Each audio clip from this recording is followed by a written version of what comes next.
इसमें तीफी भट्ट को ये कहना चाहिए था कि मेरी किसी भी तरह से जो है ना बिल्ले के कत्ल में इन्वॉल्वमेंट नहीं है। टीपू बेसिकली शरीफ आदमी था, ये प्रॉपर्टी डीलरों की लगाई हुई आग है। बाड़ी तो सौदा 30 पैसे ला देने तीफी भट्ट से डन करके बाद में टीपू के पास चले जाना। तीफी भट्ट को एंकर ने ये सवाल किया है, बताएं कि आपके जो है ना पुलिस की तफ्तीश में आया कि हसन शाह से बड़ी देर के राब्ते थे, और तीफी भट्ट ने आगे से गोलमोल और मीसना था जवाब ये दिया।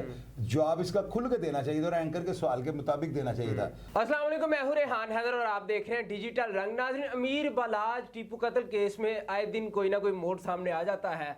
अभी हाल ही में तीफी भट्ट जिनके नाम पर FIR दर्ज थी, उनका मौक़िफ़ सामने आता है। वो एक निजी TV चैनल पर अपना इंटरव्यू देते हैं और उसमें बहुत से जो हक़ाइक़ हैं वो बताते हैं। हमारे साथ मौजूद है शाहिद चौधरी साहब, जो कि क्राइम की दुनिया पर गहरी नज़र रखते हैं।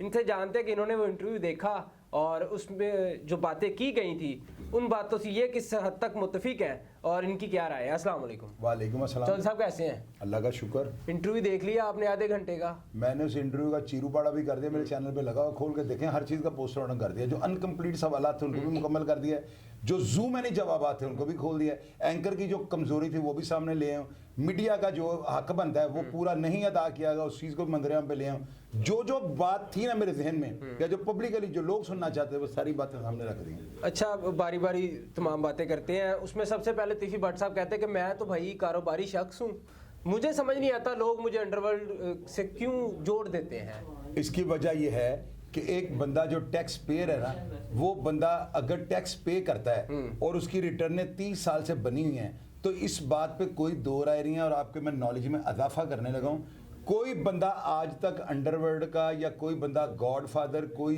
हैंडलर, कोई शूटरों का गॉडफादर जो बाप दादा होता है ना, वो इनकम टैक्स पेयर नहीं होगा।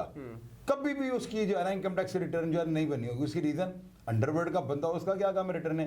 रिटर्न वही बंदा जमा करवाएगा, टैक्स वही बंदा पे करेगा जो शरीफ शहरी जो बन चुका हुआ है। तो मेरा ख्याल है इनकम टैक्स रिटर्न अगर 30 साल से प्रॉपर जमा हो रही हैं तो ये बंदा शरीफ आदमी है, और ये बहुत बड़ा प्रूफ होता है, कोर्ट इसको मानती है कि बंदा टैक्स पेयर है।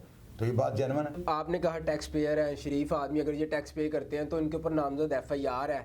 और इसके साथ साथ इन्होंने बताया कि जब टीपू का वालिद कत्ल होता है तो उसमें FIR में मेरा नाम ही नहीं था, तो वो भी मुझ पे डाल दिया जाता है कि मैं 4 पीढ़ियों से कत्ल करता आ रहा हूँ इनके। ये जो है ना, ये वही बात है ना जो अनकम्प्लीट सवाल जो मैंने अपने प्रोग्राम से चीरू पड़ा कर दिया है। इसमें तीफी भट्ट को ये कहना चाहिए था कि मेरी किसी भी तरह से जो है ना बिल्ले के ट्रकों वाले के कत्ल में इन्वॉल्वमेंट नहीं है। इनके ऊपर FIR नहीं थी, बात उसका जवाब दुरुस्त है। इसके ऊपर जो है ना अंडरवर्ल्ड में सो हवा ही उड़ी थी कि ये कातिल जो थे ना, ये जो जिन्होंने बिल्ले ट्रकों वाले पे हमला करके उसको मौत के घाट उतारा है, ये तीफी भट्ट के घर से उठ के आए। उसको ये जवाब देना चाहिए था, वो जवाब उन्होंने नहीं दिया। लेकिन उन्होंने कहा तो वो तो कत्ल के 3 साल बाद मुझे दुबई में मिलते हैं किसी म्यूचुअल फ्रेंड के थ्रू, शायद वो मलक एहसान का उन्होंने नाम लिया है। इसके अलावा जो है ना वहाँ पे एक बार झगड़ा भी हुआ तीफी भट्ट का और उसका हनीफे का। ये तो अगर मेरे साथ वो मेरे प्रोग्राम में आते और मुझे ये पूछता तो मैंने इनसे पूछना था कि आपका और हनीफे का दुबई में कोई झगड़ा हुआ था, तो काफ़ी हथापाई हुई थी, तो वो मुकर के दिखाएं इस बात से। अब वो क्यों झगड़ा हुआ था उसके पिछले जो उसके ऊपर मैंने रिसर्च नहीं की, लेकिन झगड़ा हुआ था। तो जिस बंदे का ये नाम ले रहा है मलक एहसान, वो डेफिनेटली लाहौर का है, वो भी बड़ा बेताज बादशाह है, बड़ा शरीफ, बड़ा ऑनरेबल, बड़ा डिसेंट ब्रांड है बल्कि मलक एहसान। तो वो बंदा जो है वो भी मौजूद है, पुलिस को चाहिए उससे पूछें कि भाई वाकई तुमने हनीफे की और बाबे की मुलाकात दुबई में करवाई थी। अगर वो कहे कि मैंने करवाई थी 97 में, तो फिर इसका मतलब बिल्ले के ट्रक वाले के कत्ल में जो लोग कहते हैं कि उसके घर से उठ के गए, बात झूठ है। इसकी तस्दीक तो वो प्रेजेंट बंदे जो गवाह थे वो दे सकते हैं। और उन्होंने अपने इंटरव्यू में कहा कि ये टीपू ट्रक्का वाला बंदे कत्ल करवाते थे, हनीफे से, बाबे से, हुमायूं गुज्जर का नाम लिया शायद, और भोला सुनियारा भी एक नाम लिया।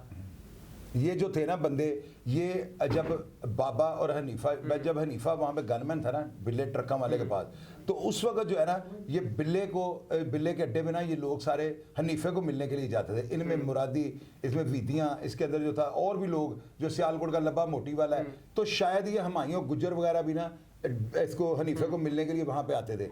और जब ये लोग वहाँ पे आते थे ना, ये इश्तिहारी थे, तो वहाँ पे कोई ना कोई बंदा डेरों में मिल जाता ना, तो लोग ये समझते थे कि ये सब जो है ना लब्बा मोटी वाला वगैरह ये टीपू के पास आए हुए हैं। हालांकि टीपू बेसिकली शरीफ आदमी था और ये सब लोग हनीफे को मिलने के लिए आते थे। और यही इसका ताल्लुक वास्ता था जो बिल्ले के ट्रक वाले के कत्ल से पहले जो है ना हनीफे को और बाबे को यही लोग जमरोद भोले सुनियारे के पास लेके गए हैं। और भोला सुनियारा जो था ना वो इस पूरे गैंग का लीडर था। अगर आपको कोई बंदा पूरी रिपोर्टिंग के दौरान ये कह देगा अगर नाजी भट्ट गैंग ये गलत है, अगर कोई हनीफा गैंग, कोई गैंग नहीं था। अगर आपको कोई लब्बे मोटी वाला का गैंग, कोई गैंग नहीं था। अगर आपको कोई वीदियां का गैंग, कोई भी नहीं था। इवन के कोई शफीक बाबे का गैंग भी कहे तो वो कोई भी नहीं था। गैंग किसका था? भोला जो सुनहरा था। ये सब भोला सुनहरा गैंग के लोग थे, ये करैक्टर थे, ये बीच में किरदार थे, इनका अपना कोई गैंग नहीं था। तो वो भोला सुनहरा कहता है टीवी बट के मेरे जो है उधर टीपू के अड्डे के ऊपर ये आता था। मैं नहीं मानता हूँ कि भोला सुनहरा कभी भी टीपू ट्रक्का वाला के अड्डे पे आया हो, पैसे शैसे लेता हो, फीस वगैरह ले लेता हो, प्यार मोहब्बत से तो एक अलग बात है, लेकिन वो आया नहीं होगा। लेकिन चले मैं कहता हूँ कि अगर वो आया भी होगा तो वो टीपू के पास नहीं आएगा। टीपू का ताल्लुक काला दाई वाले के साथ था, और दाई वाला जो है ना ये एंटी ग्रुप था भोला सुनहरा के साथ। पहले एक टाइम पे बबूहा वगैरह के साथ इसके ताल्लुकात थे, लेकिन बाद में इनका आपस में क्रैश था। वो टीपू के पास जाता था, लेकिन भोला सुनहरा जुर्म की दुनिया का गॉडफादर था, वो सिरसिर माफिया था। वो टॉस करके बंदों को कत्ल करने के लिए भेजता, जाओ तू ही 3 जने लाहौर जाकर फलाना बंदा मारना है। उनकी क्या जरूरत थी? नाजी भट्ट वगैरह फिल्मी बातें लग रही हैं। वो टॉस होता था वहां पे। फिल्मी क्या, ये एक टाइम पे तारीख जो है ना, ये अपने आप को जब खोलेगी ना तो लोग मेरी बातों को याद करेंगे। शाहिद चौधरी सही कहता था, टॉस पे बंदे आते थे, वो इतना बड़ा माफिया था। तो वो तो गैंग सारा भोला सुनहरा का था। अपने इंटरव्यू में तीफी भट्ट ने ये बात की कि मैंने सुलह की भी कोशिश की और मैंने टीपू का पैगाम भी पहुंचाया, और एक बार मैंने हॉस्पिटल जाने से भी रोका, और उसके बाद टीपू ने भी तस्दीक की कि हाँ तीफी भट्ट ने मेरी जान बचाई। इसमें जो है ना, उसने एक अहमद खान चद्दड़ एसपी जो है ना, रिटायर, डेड ऑनेस्ट, पाकिस्तान के सबसे बेहतरीन पुलिस ऑफिसर कहा जाए तो इसमें कोई अभाम नहीं होगा, वो जिंदा है। इस वाक़े की तस्दीक के लिए हमें चद्दड़ साहब से रब्ता किया जा सकता है। दूसरी जो उससे बात की है कि ऐसे हुआ, टीपू ने इस बात को माना। वो एक करैक्टर मलिक मुश्ताक का नाम ले रहे हैं जो उनके अजीज़ है, टीपू ट्रका वाले के, वो भी जिंदा है, उनसे भी रब्ता किया जा सकता है। और उनसे ये पूछा जा सकता है कि तीफी भट्ट ये बातें करता था और टीपू आपको आगे से फीडबैक क्या देता था? वो इन बातों को मानता था कि मेरे ऊपर हमला होना था और मुझे तीफी ने बचाया। तो अगर ये इस बात की तस्दीक वो अफसर और वो मलिक मुश्ताक कर देते हैं तो इसका मतलब तीफी भट्ट जो है इनके ख़ानदान का वेल विशर था, वो बुरा तो नहीं कर रहा था। तो वो सारी सफ़ा मिसल पे आनी चाहिए। और उन्होंने कहा कि मुझे समझ नहीं आती इस खानदान के साथ मेरी दुश्मनी क्या है। यही तो आपको क्या लगता है क्या दुश्मनी है? मुझे कुछ भी नहीं लगता। मैं तो अपने प्रोग्राम में पहले भी आपको कह चुका हूँ, ये प्रॉपर्टी डीलरों की लगाई हुई आग है। बाड़ी तो सौदा 30 पैसे ला देने, तीफी भट्ट से डन करके बाद में टीपू के पास चले जाना, वहाँ पे जाकर ना पढ़ा जी 40 पैसे 10 पैसे की फेवर आके बोल देना, टीपू ने जगह ले लेनी, अपने बंदे वहाँ पे भेजने।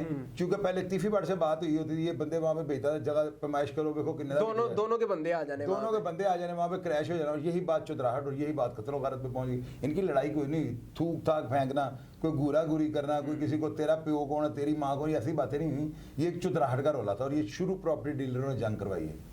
और उन्होंने कहा कि मुझे अफसोस भी है बलाज के कत्ल पर और मेरा इसमें कोई हाथ भी नहीं है। इवन उन्होंने एक और स्टेटमेंट दी कि ये जो एहसन शाह है इसके साथ उम्रा के दौरान मेरे कोई राब्ता नहीं हुआ। ये जो है ना कंप्लीट यानी कि अनकम्प्लीट इसको आप जवाब कह सकते हैं।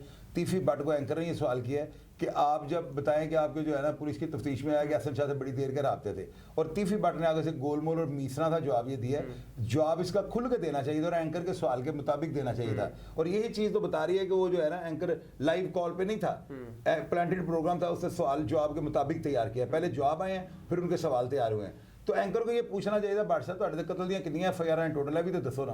फिर ये पूछता कि जी आपने, मैंने सवाल आपको किया कि आपके पुराने राब्ते थे, तो भट्ट साहब ने आगे से कह दिया कि जी वो उम्रे पे जब गया तो मेरा इसका कोई राब्ता नहीं हुआ। तो ये गोलमोल सा जवाब है ना, ये चीज़ शुगो शुबहात पैदा करती है, तहफ़्फ़ुज़ात थे, उनको खुल के बताना चाहिए। लोग नीचे कमेंट्स कर रहे हैं कि अगर उम्रे के दौरान राब्ता नहीं था तो पहले होगा। वही मैं कह रहा हूँ ना, इसका जवाब उनको खुल के देना चाहिए। अपना यूट्यूब के फेसबुक के ऊपर एक प्रोग्राम बनाएं, किसी को मत इंटरव्यू दें, अपना डायरेक्ट जो है ना अपना पेज तैयार करें, उसके ऊपर अपना नाम लिख के कि मैं ख्वाजा अगर गुलशन, ये मेरा पेज है, उसके ऊपर अपनी वीडियो डालते जाएं। जो वो मौक़िफ़ देना चाहते हैं उनको ऑटोमेटिकली दुनिया ने वायरल करना है, लोगों ने शेयर करना है, इधर उधर भेजना है कि देखो ये बंदा क्या कह रहा है। उनको तो प्रमोशन की जरूरत ही नहीं है, वो अपना स्टेटमेंट अपने पेज पे दे, ना किसी की कानख, ना किसी की ये टेंशन, अपनी मर्जी की स्टेटमेंट दें, जो रियलिटी है वो लोगों को बताएं। अच्छा आप बताइएगा, अगर आप तीफी भट्ट से इंटरव्यू करते तो आप क्या क्वेश्चन करते? मैं अगर क्वेश्चन करता, मुझे आपने भी इंटरव्यू करने नहीं आना था क्योंकि सारा कुछ तो मैंने खोल देना था। मैं इंटरव्यू ऐसे नहीं करूंगा। मुझे अगर वो मेरी मर्जी का इंटरव्यू देंगे तो मैं लूंगा, वगरना मुझे वो कोई बंदा पाकिस्तान से, इवन के चौधरी साजिद को वो कहलवा लें, लावा पहलवान को करवा लें, मेरे बड़े भाई हैं, अहमद डार साहब कहते हैं, फिर भी मैं नहीं करूंगा। इंटरव्यू मैं वो करूंगा जो मेरे दिल के अंदर बातें हैं। अगर वो देंगे तो इसके बाद पुलिस इन्वेस्टिगेशन में जो है ना, पुलिस इनसे एक सवाल भी नहीं कर सकेगी, उसका जवाब भी मैं इनसे पहले पूछ लूंगा। और फिर आकर ये पेश हों और मेरी इसी जो है ना USB का प्रोग्राम उसमें डाल के तो उस USB को सफ़ा मिसल के जो है ना साल लफ कर दें, ताकि जिस अफसर को बयान की जरूरत पड़े से खोल कर देख लें।